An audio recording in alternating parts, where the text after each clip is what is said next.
follow up ngendaba yegazi nesiphambano sika Jesu. Kulezi insuku nje ngifuna kuphila abantu abasemakhaya. Ngifuna kuphila abantu abakholelwa uNkulunkulu nabantu abakholwa inkosi iphinde ibe umsindisi uJesu Kristu.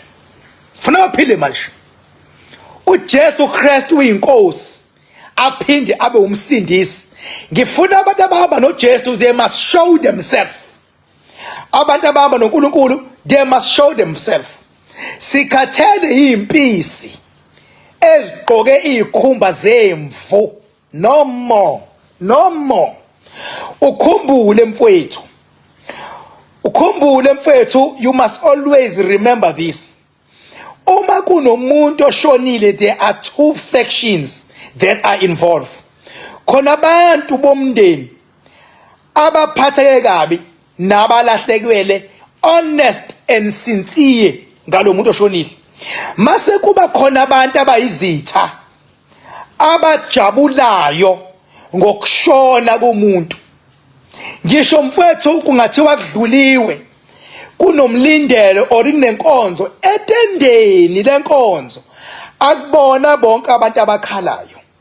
Emlindelweni akubona bonke abantu abakhalayo. Emgodini nakubantu abagqibayo ngamafosholo akubona bonke abantu abakhalayo. Ngiza nenye iTestament manje. Ngikhathela ukuthi mina kulokuphikiswana ngendaba zenkolo kuze kuzondwane kuthiwe khona abantu abahlabayo, khona abantu abaphila ngegazi la Jesu, khona abantu abanjani. I'm here to set the record straight. Ogolozayo, you will see it for yourself. Ngeke ngimncenge umuntu ogolozayo mina. But angidlali la. I'm very serious mase ngithinta indaba yenkosi nomsindisi uJesu Kristu. Angidlali la. And kunabantu abazogwebeka, abanye ngokugwebeke bona kuzogwebeka inzalo zabo, because ngithinta imoya ngokuhlukahlukana kwayo la.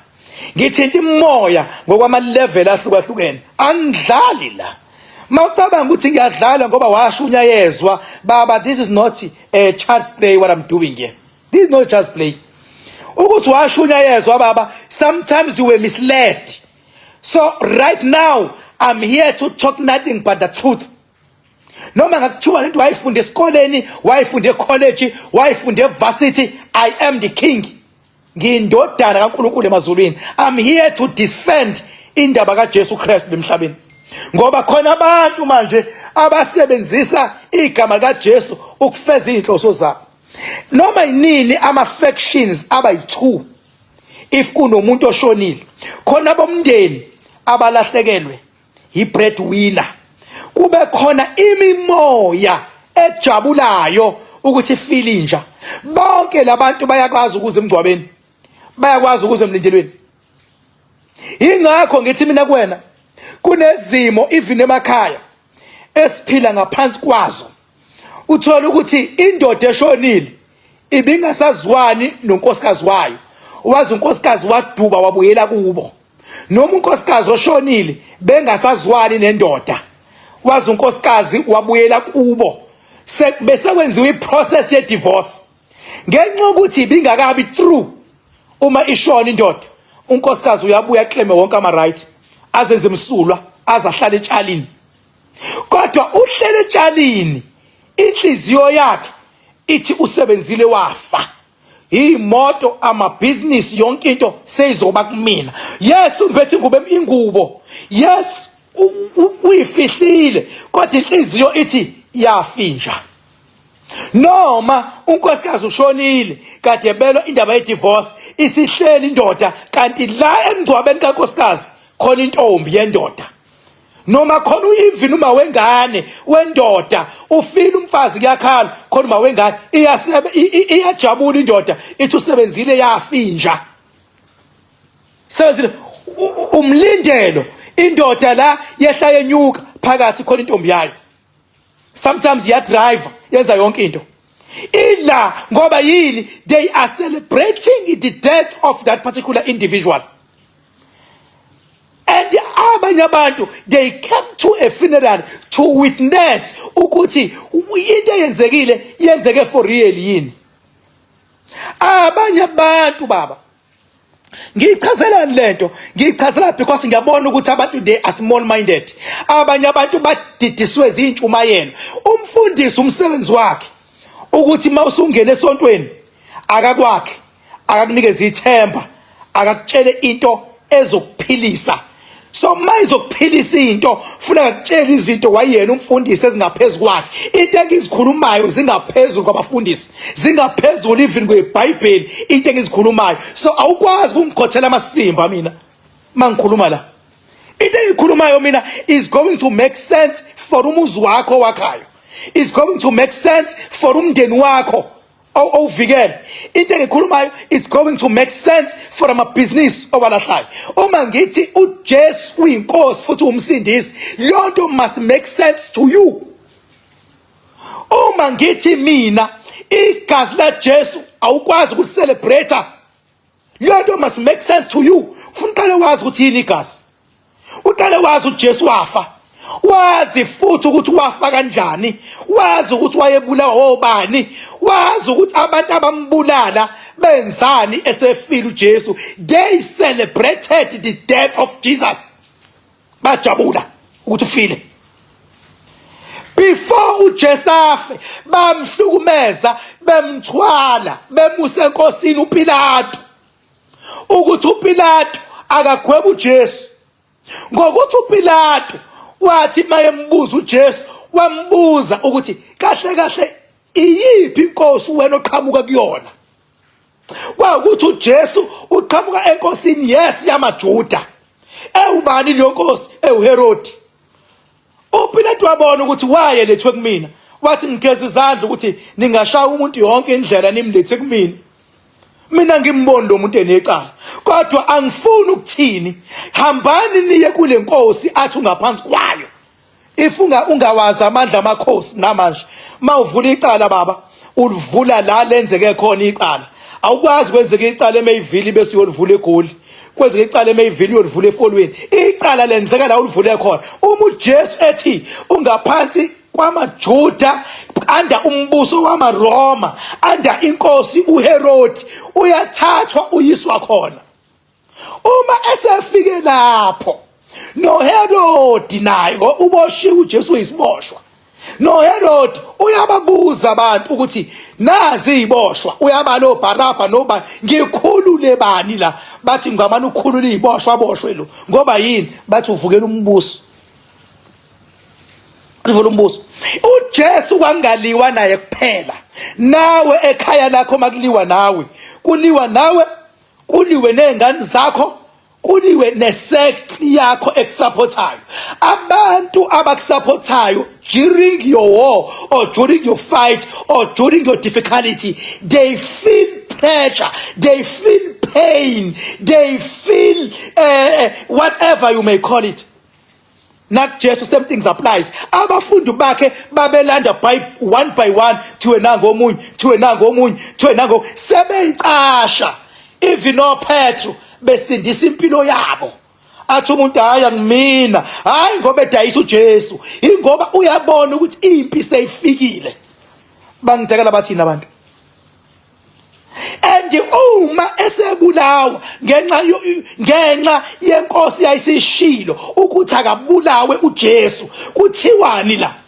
Sekuthiwa hayi uJesu Kristu akabulawe ngoba uviolate umthetho wangaleso sikhathi. uJesu akabulawe ngoba uqamba amanga, uJesu ukhohlisa abantu, uJesu asimazi. Kwaphikwa uJesu, amaJuda nje nenkolo yayikhona yamphika uJesu, bathi akafe. Wabethelwa, bamphula amathambo, bamgwaza laphalala igazi lakhe. Kwathi mase kuphuma igazi eliningi baselebrate. Kwathi mase bembotha ufile, kwaphuza utshwala, kwajatshula, kwenziwa yonke into, kwabuywa kwayo amendwa umthetho eBhayibhelini owawulawulwa inkolo ephethe. Kwathi hayi uJesu naye washo wathi phuzani iwayini lidla umzimba wami. kanti kwiTestament ekudala uNkulunkulu wacacisa ukuthi igazi aliphuzwa ngoba egazini kuhlala umphefumulo uyalilandela igazi. Uzongifakazela la kufele khona umuntu wakini uyahamba uyomlanda ngehlahla ngoba umphefumulo uyasala la kuphumele khona igazi lomuntu wakini. Umuntu wakini uma efele esibhedlela kumele umlando umuntu wakini esibhedlela ngoba umphefumulo ulandela igazi la kuphumele khona. Umuntu wakini bedutshule emgwaqweni kumele ubuyeni imlando emgwaqweni, umphefumulo uyalandela igazi la liphalale khona. Ingakho uNkulunkulu ayivali indaba yokuchitheka kwegazi. Ngeke uJesu kwiTestament elisha athi dlani igazi lami phuzani umzimba, ku-edithiwe lapho zinja. Ngiyamtshela nje mina edithiwe. Uma ungawu-understand umthetho wenkolo eyayikhona obizwa nge-human sacrifice, you must go back to Bible if you think you know. You understand yini i-human sacrifice eBhayibhelini yayenza kama-10. Angifuni ukukhuluma kube ngathi ngilwa nezinye izinkolo. Mina ngilwa nabantu abathi baphuza igazi laJesu. Mina ngilwa nabantu abathi baselebrate isiphambano. Kumele ngabe umuntu okhoza uJesu mayebona isiphambano uyasishisa. Kumele mabona isiphambano usiphule ngoba inkosi yakho ithandayo yahlukunyezwa ngesiphambano. Why ubona isiphambano usicelebrate uzusithwali? Kumele abantu bayicelebrate inkonzo yamasundu. Ngiyayivuma leyo. Kumele abantu bayicelebrate zonke inkonzo uJesu Kristu ayekade ezenza. Kumele babcelebrate uqhawe bukaJesu. Kodwa uJesu wadayiseka umbuso owawukhona ekugcineni. Wadayisa uJesu. Abantu abamdayisa namhlanje they are happy. Namhlanje they bababhoza ngegazi laJesu. Wena uthini wena? Uthi uphile ngegazi laJesu. Uyazi ukuthi yini igazi? Ayawazi man. Funa sikufundise man. Ngichazile komunye live odlule ngathi igazi lihlukene kathathu. Khona igazi lenkukhu, kakagamini ka4, igazi lenkukhu, igazi lembuzi, igazi lenkomo, igazi lomuntu. Lomuntu. Elomuntu igazi lisho ukuthini? Lithi akufa umuntu ukuphalala igazi bese uyamthwebula. Uthola amandla ngokufa kwalomuntu. Ima ngikwenzela imfihlo ngegazi ke manje ngoba niye phasikeni. Futhi kuzonyiwa kule game. Manga labantu abangigolozelayo kule game kuzonyiwa. Ima ngikwenzela imfihlo ngegazi mina. Uyabona Mosesigabeni sokuhlaba imbuzi ulungisa into zakho noma ususa amabhadi. Lemimoya oyihlabela imbuzi ukuthi ayiwathatha amabhadi akho. Funa uhlale uyiphinde futhi imbuzi ukuze lemimoya eyathwala amabhadi neyawasusa kuwena ibone ukuthi nanti igazi uyayikhumbula. Thiwa yini? Ukuvuselela. Uma uhlaba inkomo, shothi uma uhlaba inkomo khona imimoya noma idlozi oluphakelayo. Funa uhlale uphinde uliphakele idlozi. Amandla atholwa ilo muntu ohlabile nabantu abaparticipatile kulomhlaba. Amandla makuhlatshwa inkomo ekhaya kumele umndeni uhlangane ube nemeeting uvumelane ngale nkomo ezohlatshwa. Baparticipate abantu ngale nkomo ezohlatshwa. Izibusiso maseziza uma imigudu beyilandele kahle ziza kubona bonke izibusiso. Amandla ayilo muntu ohlabile. Kodwa lo muntu ohlabile kufuna aphinde ngoba usebajwayezile ukuthi uyabajabulisa ngokuhlaba, uyabajabulisa ngegazi lenkomo, funa aphinda ihlabe futhi inkomo. Akulona ke icala ukuhlaba inkomo kakhulukazi endaweni semakhaya. Ingakho umuntu nomuntu kumele abe nayo indawo yasemakhaya ngoba emakhaya yila ukwazi khona ukwenza izinto zakho ngokukhululeka ungenamthetho yabelungu ezokulawula. Ngalawulwa abelungu one way we did it mawunjalo. Iba nali ikhaya. Futhi ungabi nekhaya ozolishiya lilali ihlahla uthi mzwana ukhumbula uthi ngisayohlaba ubhushe ihlahla sezongena ehlathini. Cha, awazi bekuhlalani la. Ikhaya libheke, ikhaya lakhe, ikhaya liphende. So uma uhlaba inkomo, hlabe ukuvuselele uzowathola amandla okuhlaba. Uma igazi lakho uthe lo muntu mase kumele uvuselele, uzovuselela kanjani igazi lakho kwelo muntu? Ngoba uJesu umuntu, umehluko umuntu oyinkosi njenganathi, njengoShembe, njengoMasango, njengoRehanyana, njengompostoli, njengobani. Uma ngabe sekumele uvuselele, uzokwenze njani? Awazi. Uzothi wena hayi ngikhokho kweshumi, ngikhokho umnikelo, shuthi ngivuse amanga lawo. Uma ungavuseleli, imimoya ifuna nothing but the blood, ngoba uwena okhuluma lokho ukuthi igazi lomuntu uphila ngalo.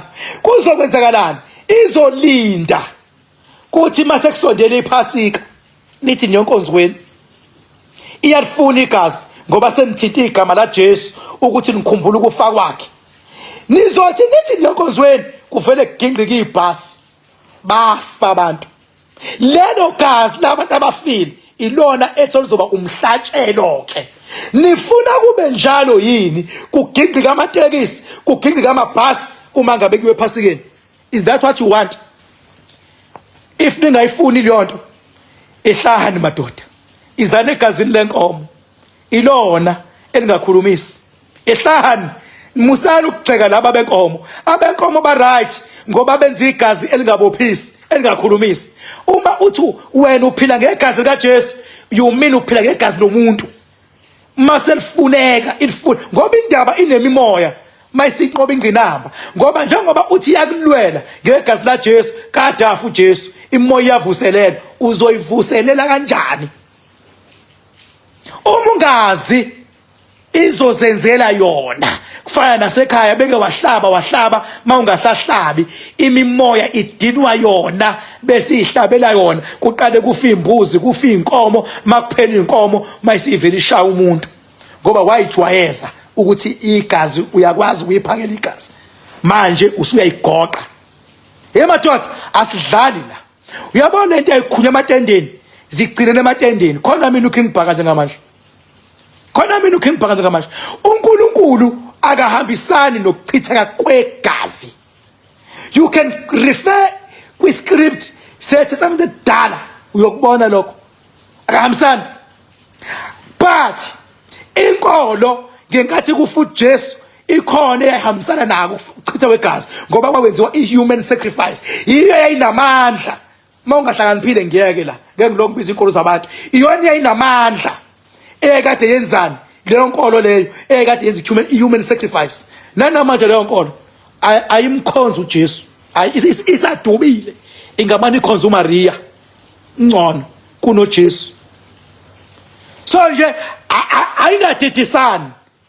Uma ungichallenge Satan, challenge me, but I will expose you. Ngengichallenge yinsha mina, ngengichallenge yinsha kulolu hambo ngilazo wangizazi, ngilwa nemimoya almost every day. Umsebenzi wami ukuvikela abantu. Angifune abantu mina abazofa beye ePhasikeni. Angifune abantu mina abazogiya ngegazi la Jesu. Baba, bengabe uhambile wakhothiswa inyanga yakoZimbabwe, Mozambique, yathi yakuthwesa goqa ngokuthi wena uhamba noJesu. Fuseki, we are watching you. We are watching you. Awukwazi ukugoqa ngegama lika Jesu. Ngoba lezi nje ezingidakelwayo ilezi ezingazifokhona ezithema ithwaliswa zathi ngizokwenzani ke ngizo Africa, wathi why khona igazi la Jesu. Hamba uthi wena uhamba uvula isonto bese uyashumayela. Ayazi nokuthi lento engiyisho yintsha kubantu abaningi. Yintsha. Baba, anibhekeni enye manje into yokuphatha. Ngeniphathe ngenkosi yamakhosi uJesu Kristu. Angifuni naye zinja. Kufana nalabo abamgxekayo, fusekani nonke enimgxeka uJesu. Fusekani. Wena ongangizwa fuseka msunu kanyoko. Ngengizwe ngenja. Ukuthi nanginyanyisa ngoba khona omama eseze bavuvuka lamaqakala behamba uhambo kanti badlala umfundisi nje. Akaphumelela umama, akasinde kuguleni, badlala umfundisi nje. Igama lika Jesu ilona elinamandla. Futhi nalabantu laba abaloku bethi uJesu yena wake waphila yini, ngoba ngathi kune contradiction ukuthi bakuKhisimusi omunye uJesu kube omunye fusekani. Baba, uJesu awudingi ukuthi uzubuze lo mbuzo, uyakwazi ukuyifila ipresence yakhe. You don't need that particular verification, Jesus. We are feel present. Ukuthi I'm with Jesus. You can feel the spirit. Fana nasemzini wakho masuhleli nesilwane endlini. You can feel ukuthi nesilwane endlini. Kufana noma uhamba nedlozi, awuliboni idlozi lakho, but you can feel ukuthi khona engihamba nabo. Not Jesus, you can feel ukuthi Jesus is there. Igama nje elithi Jesus akulonele isin. Lolu lwayisin. So mina ngiyindodana kaNkulunkulu emazulwini. Umsebenzi wami ukuvikela umuntu. Ngikhathele ilento ukuthi abantu baye enkonzweni kuthiwa kugingeka ibhasi, kugingeka abatekisi. Angisayifuni lonto. It's enough. Kulokufika manje abantu abangasonti nalapho o Department of Transport, amaphoyisa asehleli kwisini, umfundisi iyaqhubeka inkonzo esontweni, ugoqa abazalwane uthi hawu leli bhasi ligingekile baze bahamba kahle, bahambe bezenkonzweni, shuthi bahambe nge right time.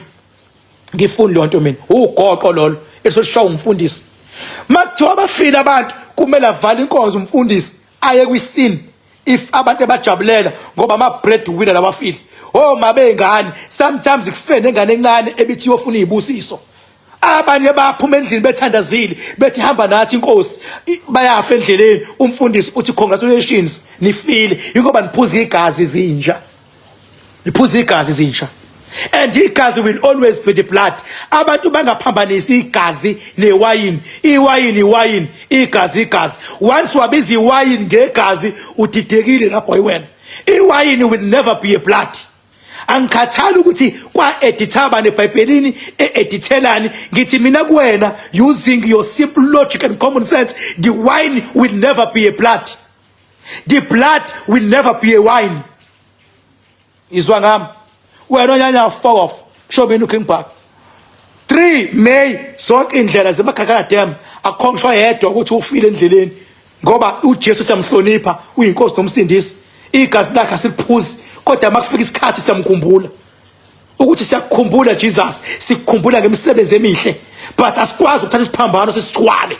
Ngoba once sasithwala isiphambano, we are becoming sarcastic to Jesus. Ukuthi into ahlukunyezwe ngayo thina we are celebrating ngayo. I can't be sarcastic to Jesus. Never. Because I respect God as my superior. I respect God as my higher power. I respect God as my dad since I am a son. Well, now fuck off. Ngengizwe ngempatha mina. So nje ngezela abafundisi laba bokhekhe nibhoboza ukuthi bafundisi qalani manje please adjust ukuthi makuyiphasika nikhumbula uJesu eyesiphambana ivaleni eyokuphuza igazi. Leyo nto iyan expose ivaleni, aliphuzwa igazi lomuntu. Uma uthi akuphuzwa igazi, akuphuzwe lakho noma lengane yakho, sibone ukuthi how would you feel. Ngithangeza follow up and ngisazoyenza mangilongizwa ama nasty comment la. Ngisazoyenza follow up ngoba sengibabonile abantu baye emasontweni bafika bashunyayezwa. Abantu bafunda iBhayibheli balibhekise phansi, abayazi ipolitiki. Ipolitiki mawungazi yaqala emasontweni. Namhlanje kuyapolitikwa. Sibonile kushawa uJacob Zuma, sibonile ubaba eqanjelwa amanga bemidlala ipolitiki baba, kuze edithwe ezinye izinto kuthiwa kushowa yena engashongo. Nale eBhayibhelini kune ipolitiki yaqala emakholweni mawungazi, before ifike kwezombusazwe. Mawungayazi ipolitiki baba, rest. Imanje ipolitiki isemagroundini emabholeni. Ipolitiki manje ikumbusazwe, kodwa yaqala kwezenkolo ipolitiki la yaqala khona. So nje please abantu abangabi zilima